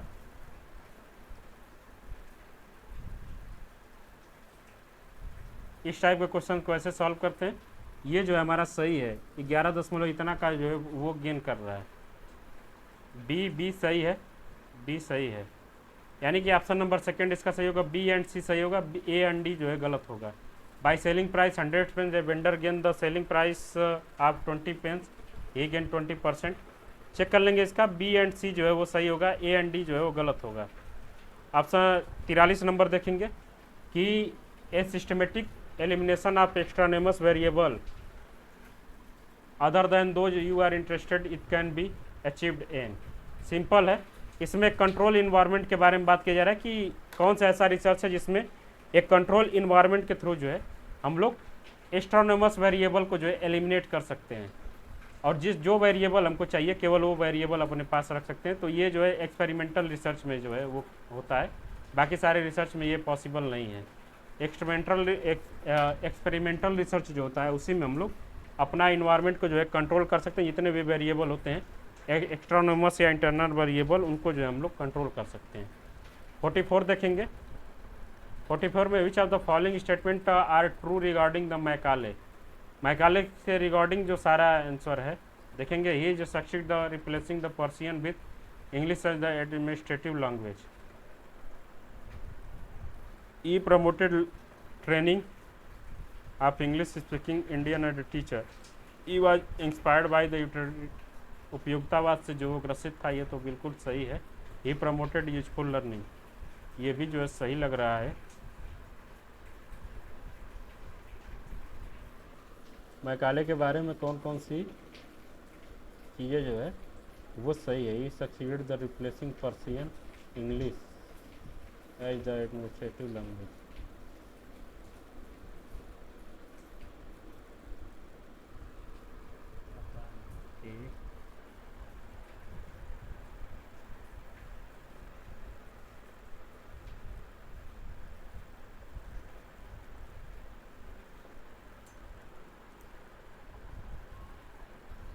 डी ए डी सी बचता है।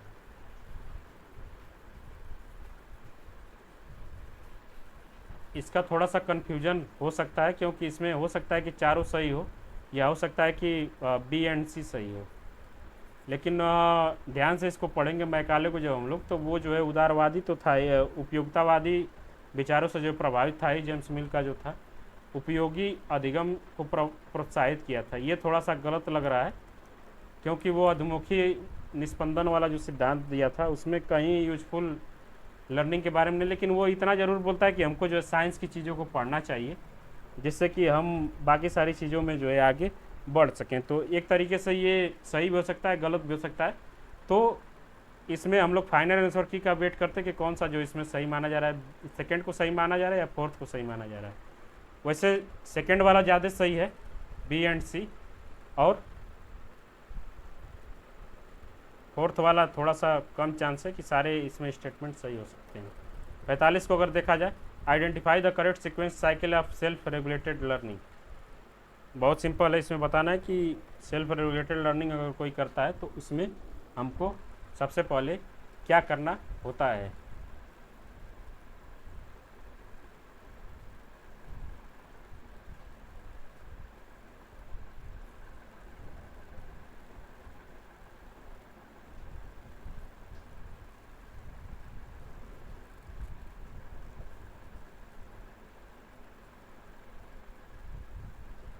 इसका जो थर्ड वाला ऑप्शन है वो सही लग रहा है कि सबसे पहले हम क्या करते हैं, अपने टास्क को एनालिसिस करते हैं। टास्क को एनालिसिस करने के बाद उसके बाद एक गोल सेट करते हैं। गोल सेट करते हैं कि मुझे जो है आज दिन भर में इतना जो पेज जो है पढ़ना है। इसको सेट करने के बाद क्या करते हैं, एक प्लान बनाते हैं कि हम जो है कैसे पढ़ेंगे। प्लान बनाने के बाद जो है हम लोग प्लान को जो है इनेक्ट करते हैं, रणनीतियों का अधिनियमन करते हैं, जो प्लान बनाते हैं उस पर कार्य करते हैं, और सबसे लास्ट में सारी चीज़ों को जो है रेगुलेट करते हैं कि मेरे रणनीति में जो ये कमी थी, ये कमी थी। तो इसी को हम लोग सेल्फ रेगुलेटेड लर्निंग बोलते हैं। इसका जो सही सीक्वेंस है ऑप्शन नंबर थर्ड होगा। इसके बाद आ जाएगा अब ये कॉम्प्रिहेंसन पढ़ेंगे जब हम लोग, तो माइक्रोन सेटअप पे क्या है, एक प्रकार का सेमीकंडक्टर संयंत्र है। जब पढ़ेंगे हमको तो दिखेगा। 47 का देखें कि the need of additional talent and skill work force in the domestic semiconductor sector has been created by. Micron देख लेंगे, माइक्रोन के बारे में बात किया गया है, तो देख लेंगे कहाँ बोला जा रहा है।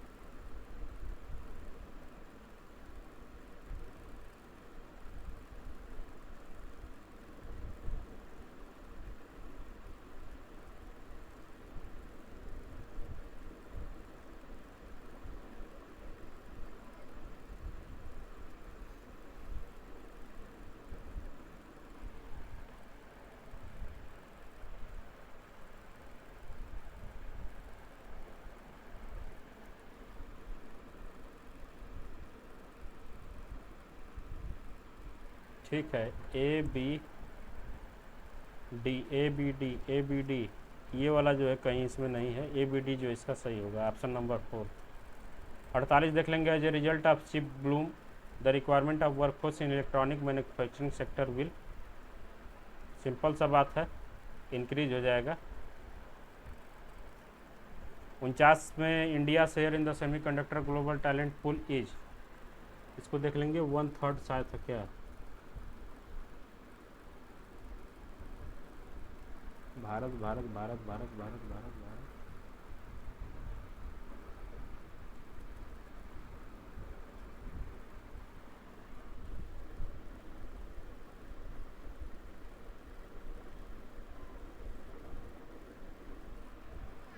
एक तिहाई, 1/3 इसमें दिख रहा है हम लोग को।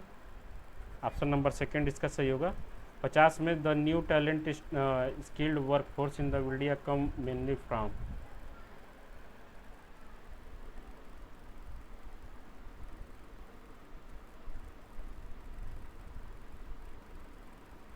गैर आईआईटी क्षेत्र से जो है आएगा। ऑप्शन नंबर सेकंड जो इसका सही होगा। तो हम लोगों ने देखा 50 क्वेश्चन, एक क्वेश्चन को छोड़ के सारे क्वेश्चन हम लोगों के क्लियर हो गए। ठीक है, बताइए तो कैसा लगा आज का क्लास। थोड़ा सा बोरिंग था क्योंकि आप लोगों ने ट्राई नहीं किया था, पढ़ा नहीं था। समझ में आया सारी चीज़ें।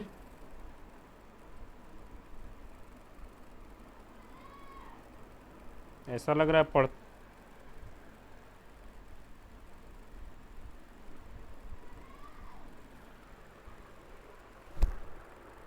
हाँ हाँ, ये तो है। सारे यूनिट्स को जो एक बार अच्छे से पढ़ना पड़ेगा। और बाकी लोग सो गए क्या? सोनाली, गीतांजलि, प्रभा? पढ़ते पढ़ते सोना नहीं होता है। ठीक है, कल जो है मैं सुबह में एक पीडीएफ भेजूंगा क्वेश्चंस का, एक सेट भेजूंगा। उसको सॉल्व करेंगे हम लोग, शाम में जो डिस्कस करेंगे ऐसे ही। ठीक है, लेकिन कल जो भेजाएगा उसको सॉल्व करना ही है। ऐसे नहीं कि आज की तरह सॉल्व नहीं किए हैं तो फिर अच्छा समझ में नहीं आएगा, अच्छे से बेनिफिट नहीं हो पाएगा। क्योंकि मेरा तो नॉलेज जो है वो तो बढ़ेगा ही, आप लोगों का नहीं बढ़ पाएगा। ठीक है, तो ये क्लास अगर आपको अच्छी लगी हो तो इसको अपने दोस्तों के साथ शेयर कर दें। और ठीक है, ये भी जो है पब्लिक होगा, सारी क्लासेज जो है हमारी डिस्कशन वो पब्लिक जाएगी यूट्यूब पे अपलोड करके। अभी जो है मैं आप लिंक भेज दूंगा, जिन लोगों ने नहीं देखा है वो देख सकते हैं। ठीक है, मिलते हैं फिर।